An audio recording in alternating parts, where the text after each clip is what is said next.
ইসলামী আন্দোলন বাংলাদেশ শুরু থেকে একক ছিল, আজও একক আছে, হয়তোবা ভবিষ্যতে এককে থাকতে হবে। কেননা ইসলামী আন্দোলন বাংলাদেশ সবসময় ঐক্যের ডাক দেয়। আর যারা ঐক্যের পথে আসতে চাইও আসে না, তারা আবার নিজেরা বড় বড় কথা বলে, তারাও নাকি বলে ঐক্য চায় ঐক্য চায়। তারা যদি ঐক্যও চাইতো, তাহলে এখন বর্তমান সময় বাংলাদেশের এমন পরিস্থিতিতে তারা কিন্তু বিএনপির সাথে হাত মিলাইতে যাইতেছে। বর্তমান সময় কিছু কিছু ইসলামী দল নাম দিছে ঠিকই, কিন্তু তারা বিএনপির সাথে এখন হাত মিলানোর জন্য চেষ্টা করতেছে। কেননা বিএনপি নির্বাচন চাইতেছে, ইসলামী আন্দোলন বাংলাদেশ এই মুহূর্তে নির্বাচন চাইতেছে না। কেননা ইসলামী আন্দোলন বাংলাদেশ বলতেছে বাংলাদেশ আগে সংস্কার হওয়া দরকার, তারপরে নির্বাচন।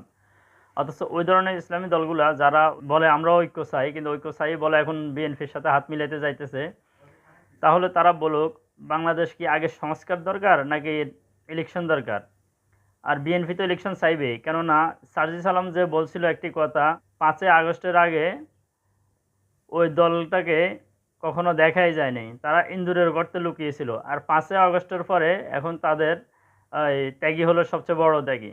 তাহলে এখন যে ইসলামী দলগুলো বর্তমান সময় চাইতেছে ইলেকশন, এখানে কোনটা ভালো হইতেছে?